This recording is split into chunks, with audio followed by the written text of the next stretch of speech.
स्वतंत्रता दिवस के मौके पर जिला मुख्यालय के डॉक्टर शोभाराम देवांगन शासकीय उच्चतर माध्यमिक विद्यालय में एकलव्य खेल परिसर में मुख्य समारोह आयोजित किया गया, जिसमें संसदीय सचिव विनोद सेवनलाल चंद्राकर ने ध्वजारोहण किया। इस दौरान नक्सल मुठभेड़ में शहीद हुए जिले के 37 जवानों के परिजनों को मुख्य अतिथि ने शॉल और श्रीफल देकर सम्मानित भी किया।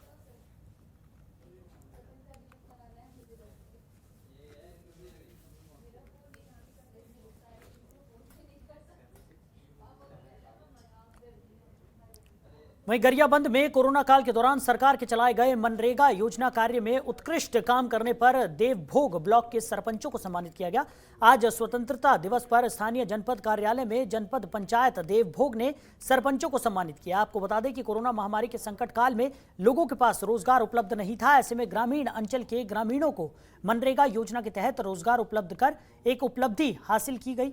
सरकार के आदेश पर ग्राम पंचायत के सरपंचों ने रोजगार उपलब्ध करवाया और इस दौरान सोशल डिस्टेंसिंग के साथ कोरोना गाइडलाइंस का पालन भी किया गया।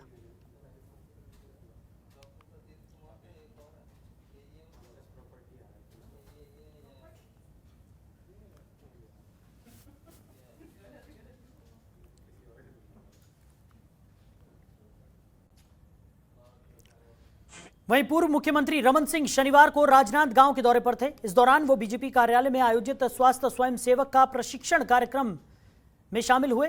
उनके साथ सैकड़ों की संख्या में बीजेपी कार्यकर्ता और पदाधिकारी मौजूद रहे। वहीं कार्यक्रम में रमन सिंह ने प्रदेश सरकार पर बिजली को लेकर निशाना साधा और किसानों की समस्याओं को लेकर भी प्रदेश सरकार पर कई सवाल उठाए। तो प्रदेश सरकार पर बिजली को लेकर निशाना साधते हुए पूर्व मुख्यमंत्री नजर आए।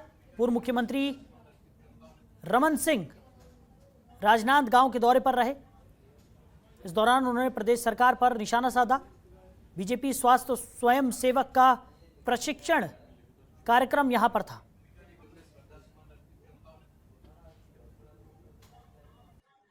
और वहां यदि बिजली की कटौती हो रही है तो ये तो सरकार की असफलता है, मैनेजमेंट की असफलता है।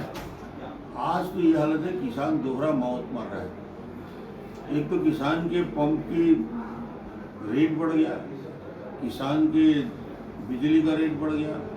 ये बोलते हैं कि वहाँ 8% बढ़ाया है, 8% नहीं 17% बढ़ा दिया है और ऐसा लूट कर रहे हैं कि छत्तीसगढ़ के किसान परेशान है। दूसरा रेट तो बढ़ा दिया आपने 16-17%। दूसरी गड़बड़ी ये हो रही कि 12 घंटे 16 घंटे की कटौती हो रही। पंप बंद है, पंप को रिपेयर करने वाला नहीं, सुधारने वाला नहीं है।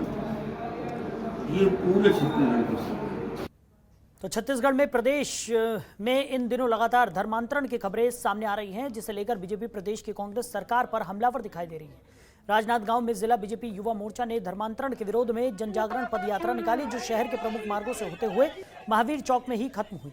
वहीं जिला भाजयुमो अध्यक्ष ने प्रदेश सरकार पर निशाना साधते हुए कहा कि पहले धर्मांतरण का कार्य वनांचल क्षेत्रों में होता था, पर जब से प्रदेश में कांग्रेस की सरकार आई है, उनके संरक्षण में इस शहर में होने लगा है।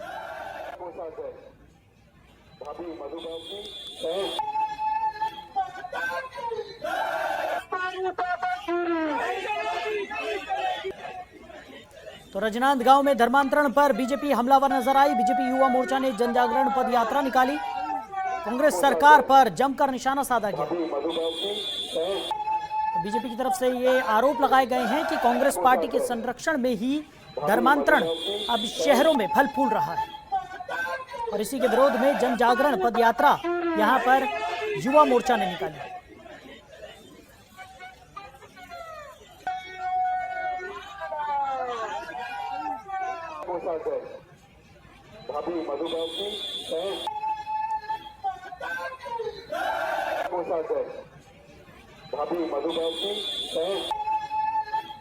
तो कांग्रेस सरकार पर जमकर निशाना साधते हुए बीजेपी युवा मोर्चा के कार्यकर्ता नजर आए। बीजेपी युवा मोर्चा ने जनजागरण पद यात्रा निकाली और कांग्रेस सरकार पर जमकर निशाना साधा।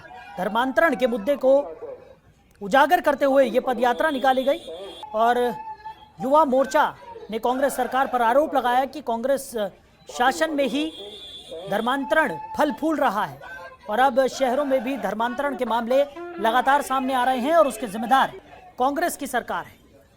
तो कांग्रेस सरकार पर जमकर निशाना साधते हुए युवा मोर्चा के कार्यकर्ता नजर आए। राजनांदगांव में धर्मांतरण पर बीजेपी हमलावर होती हुई नजर आई। धर्मांतरण के विरोध में जन जागरण पदयात्रा बीजेपी युवा मोर्चा के कार्यकर्ताओं ने निकाली।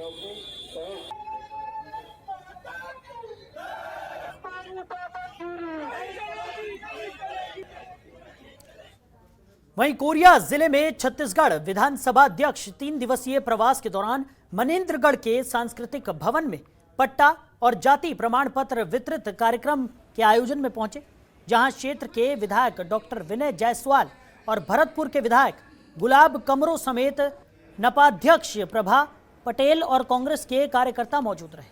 वहीं कार्यक्रम की शुरुआत विधानसभा अध्यक्ष ने छत्तीसगढ़ी राज्य गीत से की। इस दौरान विधानसभा अध्यक्ष ने लगभग 500 हितग्राहियों को पट्टा और 1000 जाति प्रमाण पत्र वितरित किए।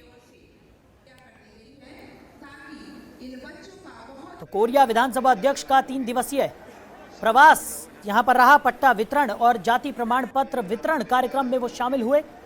50 लोगों को पट्टा और 1000 लोगों को जातीय प्रमाण पत्र यहां पर उन्होंने वितरित किया।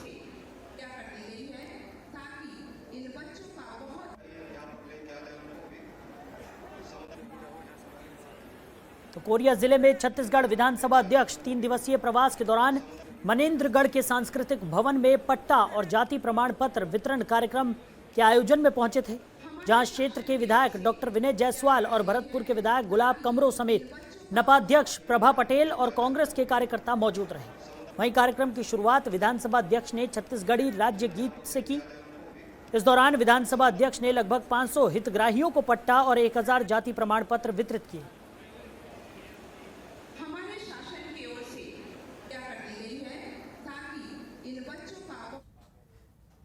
तो चलिए इसी बीच आपको लिए चलते हैं वाघा बॉर्डर और सीधी तस्वीरें आपको दिखाते हैं।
खबरों के निष्पक्ष विश्लेषण के लिए सब्सक्राइब करें Jantantra TV and press the bell icon. Never miss any update.